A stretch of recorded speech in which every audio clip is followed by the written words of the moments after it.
RS brothers లో ఆషాఢం KG sale మళ్ళీ మొదలైంది. మరెన్నో క్రేజీ ఆఫర్స్ ఖైదీ చేయండి ఆర్ఎస్ బ్రదర్స్.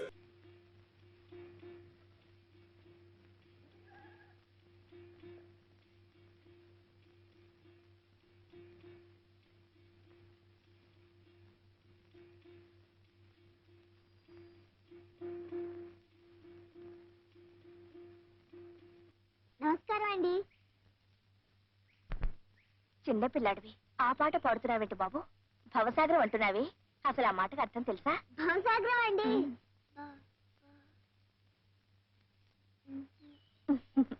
భవసాగరం అంటే పెద్దవాళ్ళకి కష్టాలు, ఖర్చులు, పెళ్ళిళ్ళు, పేరంటాలు, రోగాలు, రుష్టులు వస్తాయి చూసావా? అప్పుడు వాటన్నిటినీ తట్టుకోలేక ఈ సంసారం అనే సముద్రాన్ని ఈదలేకపోతున్నావు అంటారు. అదన్నమాట. ఓ అదా అండి, భవసాగరం అంటే కష్టాలన్నమాట. చూసారా, తెలియక పాడినా సరిగ్గా నా విషయాలే పాడుతున్నాను. నాకు బోల్డ్ భవసాగరాలు ఉన్నాయండి. నాకు అమ్మ నాన్న ఎవ్వరూ లేరు, అనాథ వెదవని. అది భవసాగరమే కదండి. నా అంత చిన్న తమ్ముడు మీకుంటే మంచి బట్టలేసి ఎంతెక్క బడికి పంపేవారు. నన్ను అలా పంపేవాళ్ళు లేరు, మంచి బట్టలు లేవు. అది భవసాగరమే కదండి. మరేమో ఒక్కొక్క రోజండి ఎన్ని వీధులు తిరిగినా గుప్పుడు మెతుకులు దొరకవండి. అప్పుడేమో ఆకలేసి కడుపు నిండా మంచెలు తాగేస్తాను. అంతే, గుక్కు గుక్కుకి అదే పప్పు, అదే అన్నం, అదే చారు అని తాగేసి తేల్చేస్తానండి.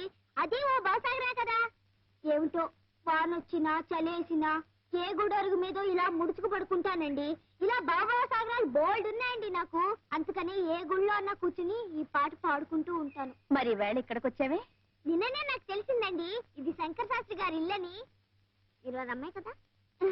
నేను ఈ ఊరికి కొత్తలేండి. మీరు అది అమ్మాయి గనక మీకు తెలియదేమో గానండి, నాలాంటి పిచ్చి పాటలు పాడే వాళ్ళ దగ్గర నుంచి కచేరీలు చేసే వాళ్ళ దాకా మా అందరికి శంకర్ శాస్త్రి గారేనండి దేవుడు. మాకు వేరే దేవుడు లేడు. అందుకనే వారి ఇంటి ముందు కూర్చుని ఇలా పాడుతూ ఉంటే ఆ దేవుడికి మనసు కరిగి నాకేదైనా పని చూపించి ఇంత ముద్ద పెట్టకపోతారా అనే నమ్మకంతోనే ఇలా పాడుతూ ఉన్నానండి. పిచ్చి తండ్రి, ఆకలిస్తోందా అమ్మా? అవునండి, నిన్నంతా నేనేం తినలేదు. అలాగా, రా బాబు. అమ్మయ్యా, పూజారి వరం దొరికింది. ఇంకా దేవుడు వరం ఇస్తే చాలా. అవునండి, మిమ్మల్ని అక్క అని పిలవచ్చా? పిలు బాబు.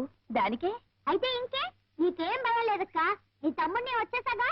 ఇదిగో నీ వేలుడంత వెదవలా కనిపిస్తా గాని నాకు అన్ని పనులు చేతనానక్క. వేలు కోసుకోకుండా కూరగాయలు తరుగుతాను, చింతకుండా బట్టలు ఉతుకుతాను, మరి చీపురు పాడవకుండా ఇల్లు ఉడుస్తాను. అబ్బబ్బో, ఎన్ని పనులు అనుకున్నావు. పద చూద్ది గాని. అవును, నువ్వు మడి కట్టుకుంటావా లేకపోతే తుండుగుడ్డ పెట్టేసి నేనే అత్తేసిరేసానా? నువ్వేం చెయ్యొద్దు గాని నువ్వు ఇలా కూర్చో. వంట కాగానే నేనే పిలుస్తాను.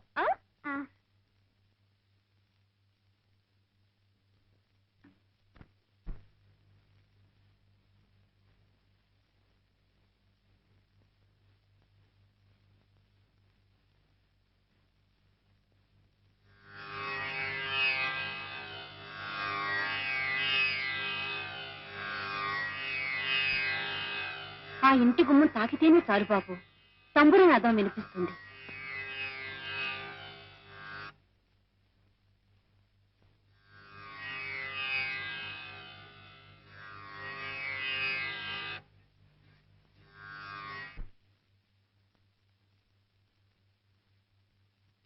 ఆ నాలుగు గోడల మధ్య ఎక్కడడుగు పెట్టినా సప్తస్వరాలు వినిపిస్తాయి బాబు.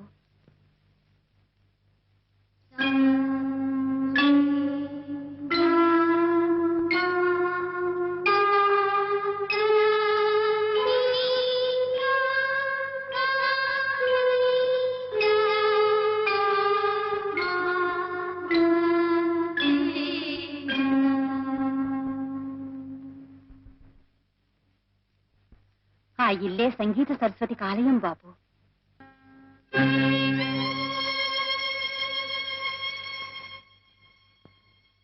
నమస్కారం అండి.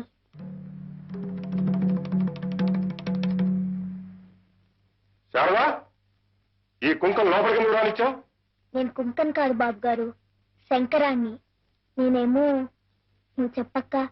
పాపం దిక్కు మొక్కు లేని అనాథ పిల్లాడటనన్నా ఇంత ముద్ద పడేస్తే ఇక్కడే పనిచేస్తూ పడుంటానన్నాడు. అందుకని జాలేసి నేనే ఉండమన్నాను. నిన్న కూడా తమ నీ మాట అడుగుదానే వచ్చాను బాబు గారు. తమ తలుపు చేసే లోపు ఆ ఎదురింట్లో ఉన్న భూసాలు లేరండి, వాళ్ళ అరుపులో కేకలు విని వాళ్ళు ఎక్కిరిస్తూ ఇలా ఇలా నడువుతారండి. తమరు తలుపు తీసి టాప్ అని ఒకటి ఇచ్చారు. తమరు కొట్టినా సరే కోసినా సరే మీ పాదాల దగ్గరే పడి ఉండాలండి వచ్చాను బాబు గారు.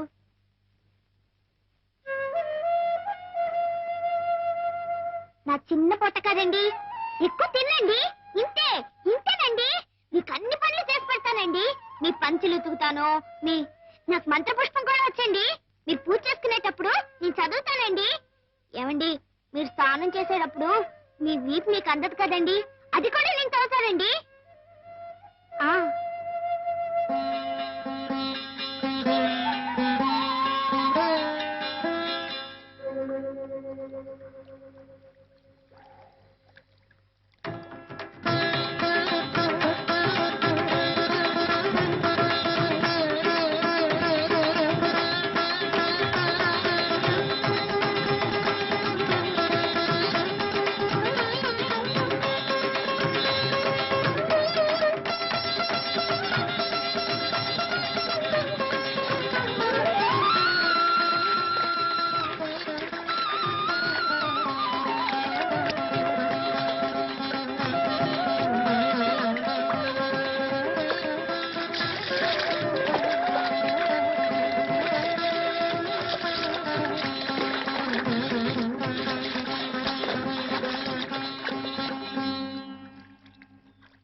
రాశానండి. ఇప్పుడు బ్రోచేవారెవరూరా అన్న పల్లవి మళ్ళీ వస్తుందన్నమాట.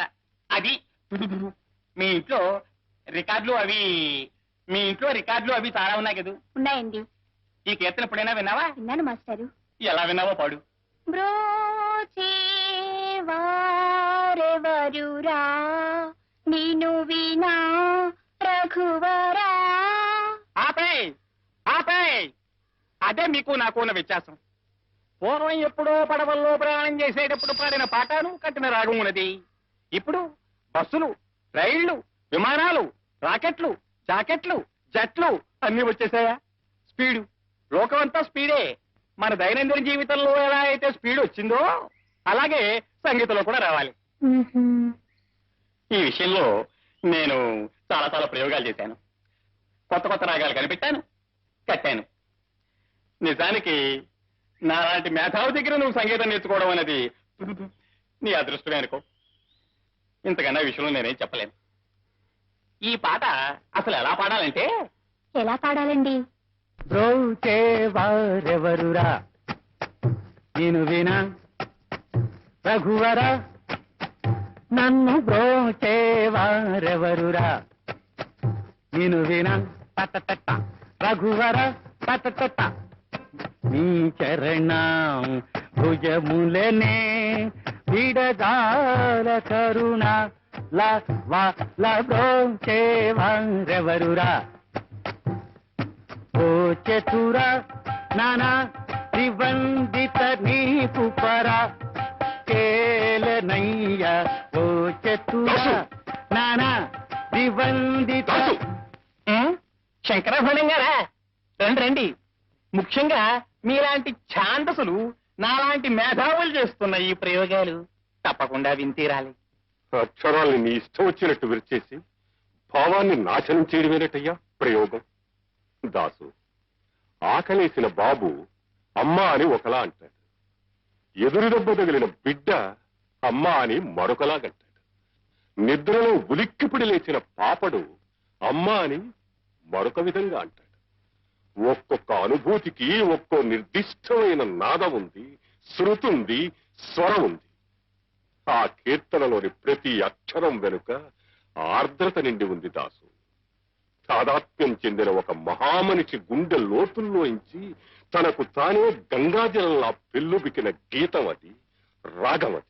మిడిమిడి జ్ఞానంతో ప్రయోగం పేరిట అమృతతుల్యమైన సంగీతాన్ని అపవిత్రం చేయకయ్యా. మన జాతి గర్వించదగ్గ ఉత్తమోత్తమైన సంగీతాన్ని అపభ్రంశం చేయకు. ఏమిటో ఈ గోళ. ఆయన పాటే కాదు, మాట కూడా అర్థమై తావదు నాకు. ఆండాళ్ళు, నీకేమైనా అర్థమైందా? బాగా అర్థమైంది మాస్టారు. తుడిచేయి, బుర్రలోంచి బుద్ధులిపోయి. ఇప్పుడు పాట నేర్చుకోమ్మా. నీకేం రాదు పో, నీ దగ్గర నేనేం నేర్చుకోను.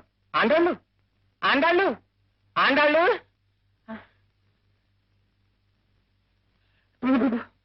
బ్రోచేవారెవరు?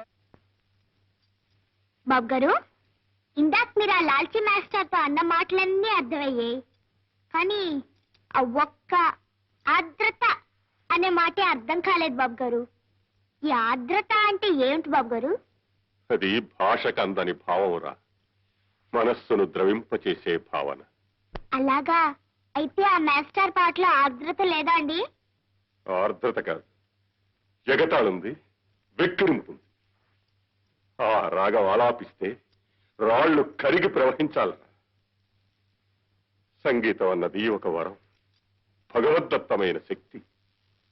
దాన్ని అలా నవ్వులు పాలు చేయడం మహాపాతకం రా. అంటే బ్రోచేవారెవరురా అనకూడదన్నమాట అండి. అనకూడదు. ఆ కీర్తన ఆలాపించే పద్ధతి అది కాదు.